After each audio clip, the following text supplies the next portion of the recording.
ओम शांति। आज प्यारे बाबा के 22/6/1971 के महावाक्य हैं। आज श्री बाबा ने सभी बच्चों को तीव्र पुरुषार्थी की निशानियां बताएं कि जो बच्चे तीव्र पुरुषार्थी हैं, जिनके जीवन में पुरुषार्थ को तीव्र करने का एक उद्देश्य है, लक्ष्य लेकर कार्य कर रहे हैं कि हमें जल्दी से जल्दी खुद को तैयार करना है, तो ऐसे बच्चों को बाबा ने याद किया आज और उनकी विशेषताओं को बताया कि किस तरह से तीव्र पुरुषार्थी बच्चे अपनी तो उन्नति करते भी हैं, लेकिन अनेक आत्माओं की उन्नति के निमित्त बन जाते हैं। तो सभी ब्रह्मावत्स अपनी पहचान, अपनी विशेषता का अनुभव करते हुए नोट्स भी करते रहेंगे कि कौन कौन सी बातें हैं जो हमारे तीव्र पुरुषार्थ को आगे बढ़ा रही हैं और हम उनमें से कौन कौन चीज़ों को फॉलो कर रहे हैं। अगर कोई चीज़ है जो छूट रही है तो उसको भी हम अटेंशन देकर नोट्स बना करके उस पर काम करेंगे। तो सुनते हैं आज प्यारे बाबा के अव्यक्त महावाक्य। आज प्यारे बाबा बोले कि शुद्ध संकल्प स्वरूप स्थिति का अनुभव करते हो। बाबा ने कहा कि शुद्ध संकल्प स्वरूप स्थिति का अनुभव करते हो, जबकि अनेक संकल्पों की समाप्ति होकर एक शुद्ध संकल्प रह जाता है, तो इस स्थिति का अनुभव कर रहे हो और इस स्थिति को ही शक्तिशाली सर्व कर्म बंधनों से न्यारी और प्यारी स्थिति कहा जाता है। ऐसी न्यारी और प्यारी स्थिति में स्थित होकर फिर कर्म करने के लिए नीचे आते हो। न्यारी प्यारी स्थिति में स्थित होकर के बाबा ने कहा फिर नीचे आते हो।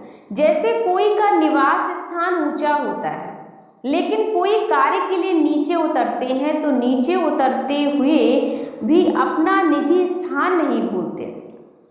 ऐसे ही अपनी स्थिति, ऊंची स्थिति अर्थात असली स्थान को क्यों भूल जाते हो। बाबा ने कहा जब आप नीचे उतरते हो तो अपना नीचे आने वाला कभी भी अपनी ऊंची स्थिति को नहीं भूलता है कि मैं कितना ऊंचा था और आज इतना नीचा बन गया हूँ, उसे सब कुछ याद रहता है। तो बाबा ने कहा आप सभी बच्चों को क्यों अपनी स्थिति भूल जाती है। ऐसे ही समझकर चलो ना कि अभी अभी अल्पकाल के नीचे उतरे हैं कार्य करने अर्थ, लेकिन सदा काल की ओरिजिनल स्थिति वही है ना। फिर कितना भी कार्य करेंगे, लेकिन कर्मयोगी के समान कर्म करते हुए भी अपनी निजी स्थिति और स्थान को कभी भूलेंगे नहीं, है ना। आप छत पे ऊपर बिल्डिंग में रहते हो और नीचे आते हो बिल्डिंग से, तो क्या कभी भूल जाते हो कि मैं ऊपर कुछ और था, नीचे कुछ और हूँ। हमें सब याद रहता है कि हम ऊपर थे और इस वक्त हम नीचे हैं। तो बाबा ने कहा नहीं भूलते ना, तो ये स्मृति ही समर्थी दिलाती है। स्मृति कम है तो समर्थी भी कम है। समर्थी अर्थात शक्तियाँ। तो मास्टर सर्वशक्तिमान का जन्म सिद्ध अधिकार कौन सा है। सर्व शक्तियाँ ही मास्टर सर्वशक्तिमान का जन्म सिद्ध अधिकार है। तो यह स्मृति की स्टेज जन्म सिद्ध अधिकार के रूप में सदैव रहनी चाहिए। ऐसे अनुभव करते हो कि सदैव अपना जन्म सिद्ध अधिकार साथ ही है। अपने को सपूत समझते हो। जो भी बैठे हैं सभी अपने को सपूत समझते हैं। कोई ने कहा सपूत हैं और कोई ने कहा बन रहे हैं। बाबा के पास वैरायटी झाड़ है, तो किसी बच्चे ने कहा बाबा से कि हम बन रहे हैं और किसी ने कहा बाबा अभी तो हम दोनों स्थितियों से गुजर रहे हैं। तो सपूत बन रहे हो, अगर सपूत नहीं हो तो याद की यात्रा भी नहीं ठहरती है। अंत तक अगर सपूत बनने का ही पुरुषार्थ करेंगे तो सबूत कब दिलाएंगे, कब दिखाएंगे। 2-4 वर्ष में सपूत बनोगे, उसके बाद 2-4 वर्ष में सबूत दोगे, तो सपूत हो तो सबूत जल्दी से दो। बाबा का कहना है अगर आप सपूत बच्चे हो, बाबा के रियल बच्चे हो, तो आपको सबूत देने में टाइम नहीं लगना चाहिए। सेकंड का काम है बाबा को सबूत देना। तो अगर सपूत नहीं होते हैं तो अपने को सरेंडर नहीं समझते हो। बाबा ने कहा अगर सपूत नहीं होते तो अपने को सरेंडर नहीं समझते। पर सरेंडर हुए हो व सरेंडर भी अभी होना है। तो सरेंडर होना सपूतपना नहीं समझा। बाबा ने कहा सरेंडर होना सपूतपना नहीं है कि हमने सोचा हम तो बाबा के घर में आ गए, हम तो सेंटर पे रहने लगे हैं, सेवाएं देखते हैं। लेकिन सपूत बच्चे की निशानी है उनकी श्रीमत पे चलना। जो माँ बाप का असली बच्चा होता है वो उनकी प्रॉपर्टी का अधिकारी होता है। माँ बाप खुशी खुशी उसे सब कुछ समर्पित कर देते हैं। तो अगर हम बाबा का सब कुछ अपने जीवन में प्राप्त करना चाहते हैं तो उसकी श्रीमत पर भी चलना पड़ेगा। जो श्रीमत के आधार पर डायरेक्शन प्रमाण चल रहे हैं, अपने को ट्रस्टी समझकर चलते हैं, उनको तो सपूत कहेंगे ना। कहाँ कहाँ बहुत सोच भी रिजल्ट बदल देती है। जैसे पेपर के टाइम पेपर के बजाय क्वेश्चन में बाबा ने कहा चले जाओ। अगर पेपर का टाइम चल रहा है और बच्चे क्वेश्चन में चले जाएंगे तो क्वेश्चन करेंगे ना, तो रिजल्ट क्या होगी। जैसे पेपर के टाइम पर पेपर करने के बजाय क्वेश्चन की सोच में चले जाते हो तो पेपर रह जाता है। तो ज़्यादा सोच में नहीं जाना। बाबा समझते हैं सपूत बच्चे हैं तब तो श्रीमत पे चल रहे हैं। बाकी रही सबूत दिखाने की बात, तो वह भी हर एक यथाशक्ति दिखा रहे हैं और दिखाते भी रहेंगे। जितना बाप बच्चों में निश्चय बुद्धि है, बच्चे अपने में निश्चय बुद्धि कम है। कितनी अच्छी बात कही बाबा ने कि जितना बाबा को बच्चों पे निश्चय है शायद बच्चों को उतना बाबा पर नहीं है। बाबा को बाबा पे नहीं है या अपने आप में भी निश्चय नहीं है। क्योंकि कई बार बाबा कहता है तुम बच्चे विजयी आत्माएं हो, कल्प कल्प के विजयी आत्माएं हो, तुम महान आत्माएं हो, देव आत्माएं हो। लेकिन इतना श्रेष्ठ सम्मान जो कि बाबा को पता है कि मेरा बच्चा ये है, लेकिन बच्चे को कहीं ना कहीं इस बात का एहसास नहीं है कि मैं सच में वो देवकुल की आत्मा हूँ। तो बाबा कहते हैं जितना बाबा को निश्चय है बच्चे के ऊपर कि बच्चा यही है, बच्चा ही बनेगा, लेकिन बच्चे को ये स्मृति कम है। क्योंकि बार बार हम ना बाहर की बातों की स्मृतियों में इतने इन्वॉल्व हैं कि जो श्रेष्ठ स्मृतियाँ हैं हम उन्हें भूल जाते हैं। तो बाबा कहते हैं जितना बाबा को निश्चय है अपने बच्चे पर, बाप पर, बच्चे को अपने आप पर उतना निश्चय नहीं है। तो बाबा ने कहा कि सोच नहीं चलता है ना। तो बाबा ने कहा देखो जितना बच्चों में निश्चय बुद्धि है, बाप बच्चों में निश्चय बुद्धि है, तो बच्चे अपने में निश्चय बुद्धि कम क्यों। इसलिए बाबा ने कहा हर कार्य में विजय पानी चाहते हो तो ये रिजल्ट कभी कभी क्यों दिखाई पड़ती है। कारण है कि स्वयं में बच्चों का निश्चय कम है। जैसे बाबा में निश्चय है, पढ़ाई में निश्चय, वैसे अपने में भी हर समय और हर संकल्प निश्चय बुद्धि होकर करना है, उसकी कमी है। और इस कमी को भी कब तक बाबा ने कहा भरोगे, 2-3 वर्ष तक। 2-3 वर्ष तो स्वप्न में भी कभी सोच में ना लाना। क्या कहना चाहिए अभी जो तीव्र पुरुषार्थी उनके मुख से कभी शब्द नहीं निकलता कि हम बन जाएंगे, हो जाएंगे तैयार, वो कभी कभी नहीं करते। जो करना है हमें अभी करना है और हमें जल्दी से ये पूरा काम करना, तो हमें अभी अभी करना है, कभी कभी शब्द प्रयोग नहीं करना है। वह सदैव अभी अभी कहेंगे, सिर्फ कहेंगे भी नहीं लेकिन अभी अभी करके दिखाएंगे। यह है तीव्र पुरुषार्थ। ऊपर जा रहे हो तो नज़दीक होना चाहिए ना। अगर 2-3 वर्ष की मार्जिन रखी है तो तीव्र पुरुषार्थी की लाइन में गिनती होगी। तो तीव्र पुरुषार्थी का अर्थ है कि जो भी बात कमजोरी व कमी की दिखाई दे उसको अभी अभी खत्म कर दे। जब स्मृति रहती है तो स्मृति के साथ समर्थी रहने के कारण कोई भी कमी को पूर्ण करना ऐसे लगता है जैसे कोई साधारण कार बिगड़ सोचे ऑटोमेटिक हो जाता है, तो यह नेचुरल हो जाए। ऐसा पुरुषार्थ करने के लिए दिन प्रतिदिन जो भी शिक्षा मिलती है उसको स्वरूप में लाते जाओ। आप बच्चों का कर्तव्य है कि जो जो बाबा की दिन प्रतिदिन शिक्षाएं मिल रही हैं उन्हें हमें जल्दी से जल्दी फॉलो करना है। और अगर हम जल्दी से जल्दी फॉलो करेंगे तभी हम तीव्र पुरुषार्थी की लिस्ट में आ सकते हैं। शिक्षाओं को शिक्षा की रीति से बुद्धि में नहीं रखो, लेकिन हर शिक्षा को स्वरूप बनाओ, तो क्या बन जाएंगे। जो असली स्टेज का गायन है ना, ज्ञान स्वरूप, प्रेम स्वरूप, आनंद स्वरूप स्थिति बन ही जाएगी ना। तो पॉइंट की रीति से बुद्धि में नहीं रखो, लेकिन पॉइंट को प्रैक्टिकल स्वरूप बनाओ। बाबा का कहना है पॉइंट रूप की स्मृति नहीं रखनी है, लेकिन हमें पॉइंट बनना है। तो पॉइंट के रूप की स्वरूप को लाओ, फिर सदैव पॉइंट स्वरूप में स्थित हो सकेंगे। अभी मेजॉरिटी पॉइंट को पॉइंट रीति धारण करते हैं, वर्ण करते हैं, लेकिन जो पॉइंट को स्वरूप में लाएंगे तो वर्ण करने के बजाय साक्षात्कार मूर्त बन जाएंगे। तो यही पुरुषार्थ करते चलो। वर्ण करना है तो बहुत सहज, मनन करना भी सहज। जो मनन करते हो, जो वर्ण करते हो, वह स्वरूप बन करके अन्य आत्माओं को भी स्वरूपों में उस स्थिति का हमें अनुभव कराना है।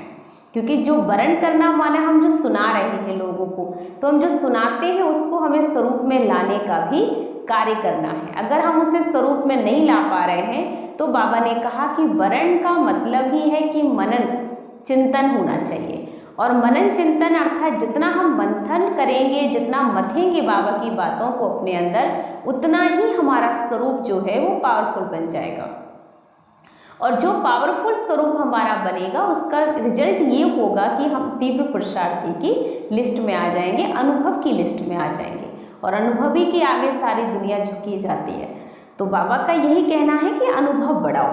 ऐसे को कहते हैं सपूत बच्चा, और सबूत दिखाने वाला बच्चा जो अनुभव की अथॉरिटी पर बात करे। इसलिए बार बार बाबा कहता है कि अब अनुभवी बन जाओ ना। ज्ञान का सुनना सुनाना तो बहुत हो चुका है, लेकिन अब हमारे स्वभाव संस्कार से, हमारे बोल चाल से वो रूप दिखाई पड़े कि सच में ये शिव की शक्तियाँ हैं, ये सच में पांडव सेना है, ये पूरे विश्व को बदलने वाले बच्चे हैं। तो अब हमारा एक ही लक्ष्य उद्देश्य होना चाहिए, हमें खुद को बदलना है। इसलिए सपूत बच्चे को वफादार और फरमान बरदार भी कहा जाता है। तो अभी अपने को फरमान बरदार अर्थात कि फरमान ना फरमान समझते हो ना। क्या समझते हो? ना फरमान बरदार हो। जब विजय का वरदान है तो विजय किससे होती है? जब फरमान पर चलते हो। और जो फरमान बरदार बाबा ने कहा नहीं है, तो स्थूल में फरमान पालन करने की शक्ति भी सूक्ष्म के आधार पर होती है। इसलिए बाबा ने कहा जितनी सूक्ष्म स्थिति अच्छी होगी, इतनी ही स्थूल स्थिति भी आपकी अच्छी रहेगी। तो निरंतर फरमान का पालन करो। तो सदैव बाबा ने का मुख्य फरमान कौन सा है? निरंतर याद में रहना। ये सबसे पहला फरमान है। और निरंतर याद की स्टार्टिंग जो होती है वो है बाबा ने अमृत वेला। तो जिस ब्राह्मण बच्चे का अगर अमृत वेला मिस हो रहा है, अमृत वेला योग नहीं है, तो वो ब्राह्मण आत्मा ही श्रेष्ठ नहीं है। निरंतर याद में रहो और मन वाणी कर्म में प्यूरिटी हो। औरों को भी सुनाते हो ना, पवित्र बनो, योगी बनो। तो जो औरों को सुनाते हो वही मुख्य फरमान हुआ ना। संकल्प में भी अपवित्रता व अशुद्धता ना हो, इसको कहते हैं संपूर्ण पवित्र आत्मा। एक संकल्प भी हमारा अपवित्र ना चले, क्योंकि अपवित्र संकल्प भी चलते हैं, स्वप्न भी आते हैं। तो बाबा ने कहा आपका जीवन निर्विक, संपूर्ण निर्विकारी नहीं कहेंगे। क्योंकि देवताओं के आगे जो एक आराधना हम आरती में कहते थे ना, विषय विकार मिटाओ पाप हरो देवा, तो वो देवी देवता है जिन्होंने विषय विकार पर जीत प्राप्त की है, जिनका जीवन जो है सभी चीज़ों से मुक्त है। इसीलिए तो हम उनकी महिमा गाते हैं, और महिमा गाकर उनका स्वरूप बनते हैं, तब जाकर हम भी देवता कुल में पहुंच पाएंगे।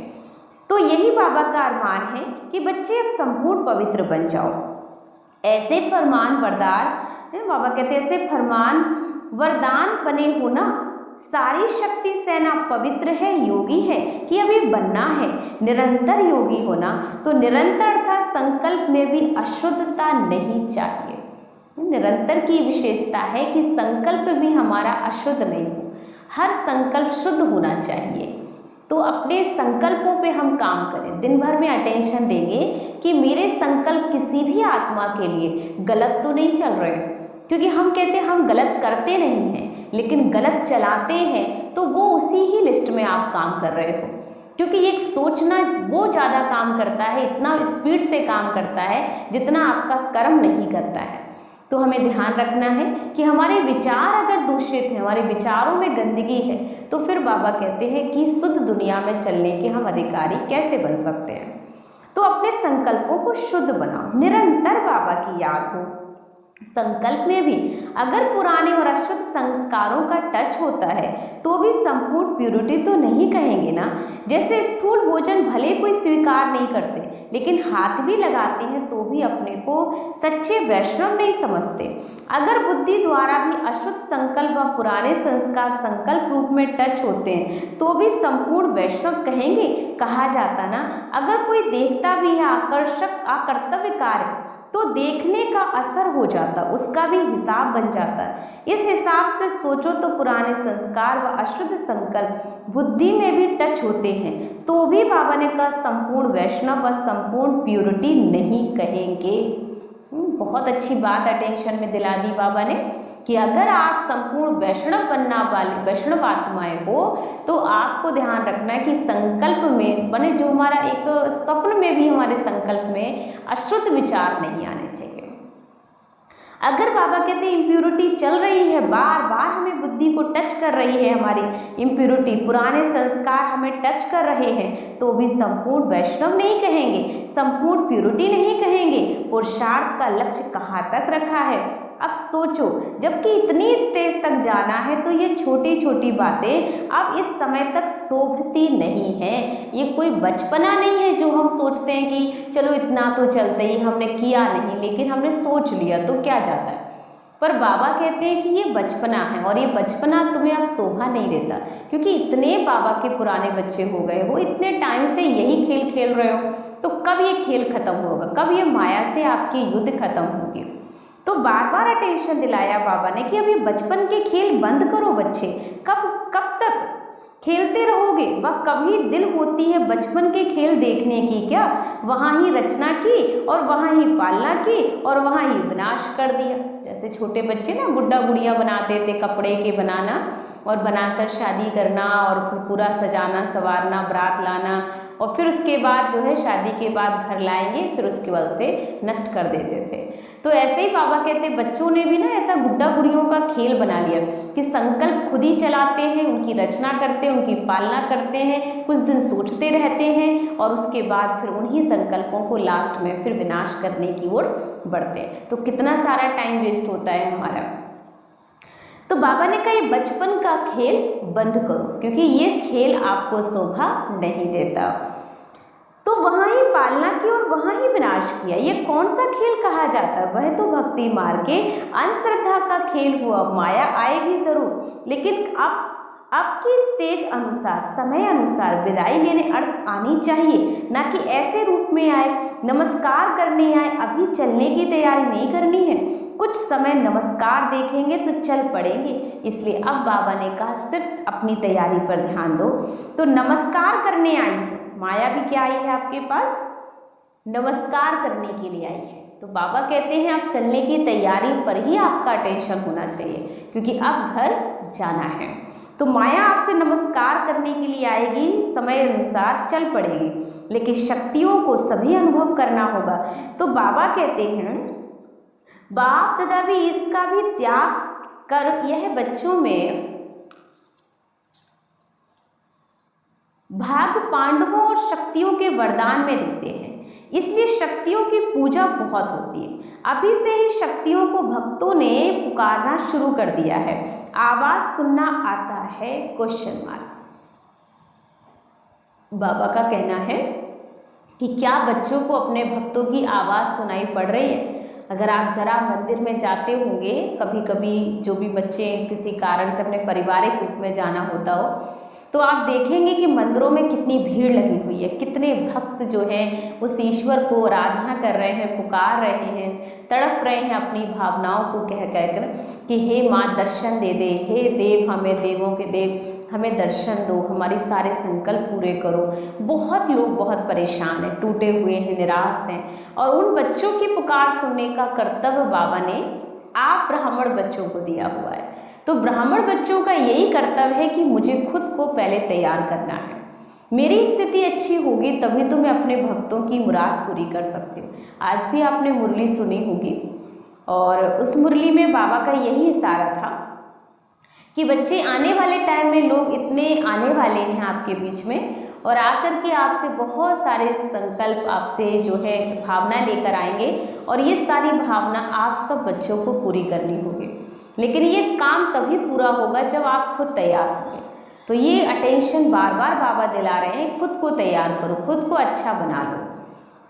इसलिए बाबा ने कहा कि अभी से ही शक्तियों को भक्तों ने पुकारना शुरू कर दिया है। आवाज़ सुनना आता है।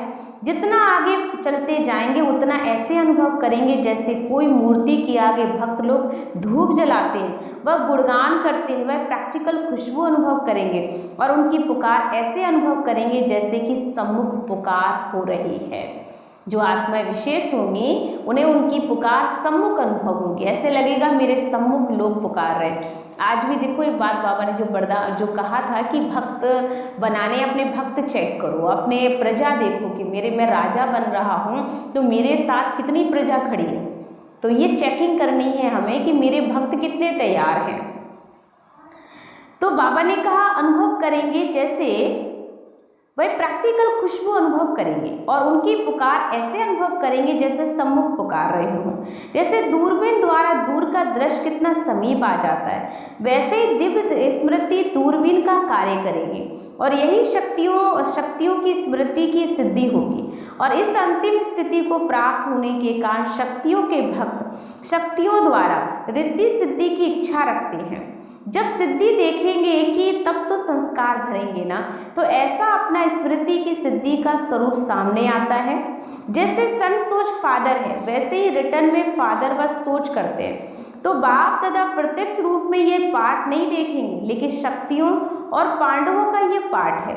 तो इतना वफादार और फरमान बरदार बच्चों को बनना होगा कि आपकी प्रत्यक्षता, बाबा ने कहा, ऐसे होगी जैसे दूरबीन से दृश्य देखते हैं ना, तो देखा होगा कि दूरबीन से दूर का सीन भी बहुत नज़दीक दिखाई पड़ता है और बहुत बड़ा और क्लियर दिखता है। तो ऐसे ही बाबा कहते हैं भक्त आत्माएं जो आपके पास आएंगी वो आपको उस आने वाले भविष्य स्वरूप को मर्ज कर लेंगी, वो दिखाई देगा आपके द्वारा और उनकी हर एक इच्छा आप पूरी कर सकेंगे। तो ये फरमान बरदार बनना होगा, जो एक सेकंड भी एक संकल्प भी फरमान के सिवाय ना चले, इसको कहते हैं फरमान बरदार। तो और वफादार किसको कहते हैं? संपूर्ण वफादार वे कहलाएंगे जिसको संकल्प में भी स्वप्न में भी सिवाय बाबा के और बाबा के कर्तव्य, बाबा की महिमा, बाबा के ज्ञान के कुछ भी दिखाई ना पड़े। उन बच्चों को सिर्फ बाबा दिखाई पड़ेगा, बाबा का ज्ञान दिखाई पड़ेगा। हर पल बस एक ही संकल्प होगा, मैं बाबा का, बाबा मेरा। ऐसे को संपूर्ण वफादार कहते हैं। एक बाबा दूसरा ना कोई, दूसरी कोई बात स्वप्न में भी स्मृति में दिखाई ना दे, उसको कहते हैं संपूर्ण वफादार। और ऐसे फरमान बरदार की प्रैक्टिकल चलन में परख क्या होगी? सच्चाई भी होगी और उस आत्मा में सफाई होगी। अंडरलाइन करें पॉइंट को। दो बहुत ही अच्छी बात रखी बाबा ने कहा कि जो बच्चे इतने दूरबीन की दृष्टि की तरह एकदम क्लियर होंगे, उनके अंदर सच्चाई भी होगी और सफाई होगी। भगवान को ऐसे वफादार और सच्चे ईमानदार बच्चों की ज़रूरत है और वो बच्चे साफ भी होंगे, सच्चे भी होंगे।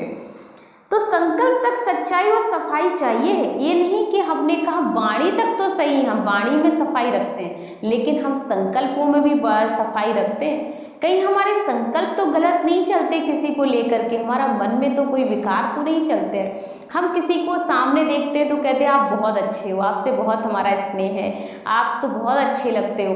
लेकिन जैसे हमारा वो व्यक्ति हमारे सामने भी होता है कई बार, लेकिन हम अपने अंदर चला रहे होते हैं कि हमें तो ये बिल्कुल भी पसंद नहीं है, वो तो हम सिर्फ एक फॉर्मेलिटी कर रहे हैं, हम बस इनको खुश करने की कोशिश कर रहे हैं। तो ये भी सोच लीजिए कि ये भी संकल्प अगर हमारा चलता है तो वो भी अशुद्धता ही है, क्योंकि आप ऊपर से नहीं बोल रहे, लेकिन अंदर तो आपके संकल्पों में तो सच्चाई नहीं है ना, आपके संकल्पों में वो सफाई भी नहीं है। तो बाबा का कहना है कि वाणी की सच्चाई सफाई नहीं चाहिए, लेकिन बाबा को चाहिए आपके मन की सच्चाई और सफाई। मन में किसी के लिए कोई बुरा भाव नहीं आना, क्योंकि हमें अपने मन की क्लीनेस बहुत आवश्यक है। तो बाबा ने कहा सिर्फ वाणी तक ही नहीं, लेकिन पहले अपने मन की सफाई करो। अपने आप को देखना है कि कहाँ तक वफादार और फरमान बरदार बना हो। अगर एक संग सदा बुद्धि की लगन है तो अनेक संग का रंग लग नहीं सकता है। हमें सदा एक बाबा दूसरा ना कोई, ऐसी लगन में मगन हम सच्ची बाबा की मीराएं बन जाएंगे। बुद्धि की लगन हमारे कम होने का कारण है अनेक प्रकार के संग का आकर्षण जो अपने तरफ हमें खींच लेता है। देखो कितनी अच्छी बात कही बाबा ने कहा, बुद्धि क्यों भाग रही है बार बार, क्यों अशुद्ध संकल्प आ रहे हैं? कारण है किसी न किसी दैहिक व्यक्ति से या वस्तु से हमारा आकर्षण है, और वो हमारा संग का जो रंग है वो हमारे को आकर्षित कर रहा है। अगर हमारा खुद का बैलेंस अच्छा है, हमारी स्थिति अच्छी है, तो कोई भी आत्मा हमें डिसबैलेंस नहीं कर पाएगी, किसी की बातें हमारे ऊपर अटैक नहीं करेंगी। तो हमें अपने संग से भी संभाल करनी है। तो और भी संग तोड़कर एक संग बाबा के जोड़ना है कि बाबा ही मेरा संसार है, क्योंकि भगवान से बढ़िया संग दुनिया में किसी इंसान का हो ही नहीं सकता। सबसे बढ़िया संग का रंग लगाने वाला बस मेरा बाबा है। तो ये पहला वादा करो और उस वादे को निभाना है, इसको भी संपूर्ण वफादार कहा जाता है। समझा?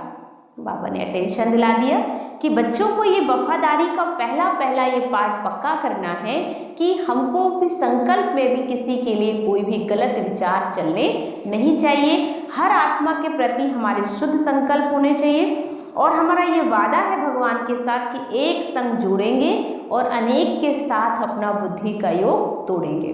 तब जाकर के बस एक बाबा के साथ सच्चाई होगी, सफाई होगी, वफादारी भी होगी और संपूर्ण स्वच्छता भी होगी। तो इस बात को लेकर बाबा ने हमें तीव्र पुरुषार्थी का टाइटल दिया कि अगर आप तीव्र पुरुषार्थी हो तो अपने मन की चेकिंग करेंगे सारा दिन कि मेरे मन में भी किसी के लिए गलत विचार ना आ जाए, मेरा मन भी किसी को लेकर दूषित ना हो, किसी के लिए भी बुरा भाव मेरे मन में ना आ जाए। अगर कोई बात है तो हम शब्दों से कहकर ख़त्म करें, लेकिन उसको मन में हम किसी के कीड़े को ना चलने दें, क्योंकि ये जो हमारा मन होता है ना, अगर ये गंदा हो गया ना तो इसमें भगवान कभी वास नहीं कर सकता। बाहर वाली चीज़ें तो हम साफ कर सकते हैं, लेकिन जो हमारे मन की सफाई है वो सिर्फ और सिर्फ हम ही कर सकते हैं, उसकी सफाई कोई दूसरा भी नहीं कर पाएगा। तो क्यों ना हमें अपने ही मन पर काम करना है, और ये तीव्र पुरुषार्थी का जो टाइटल मिला है उसे हमें पूरा करके दिखाना है, वो भी सच्चाई और सफाई के साथ। ओम शांति।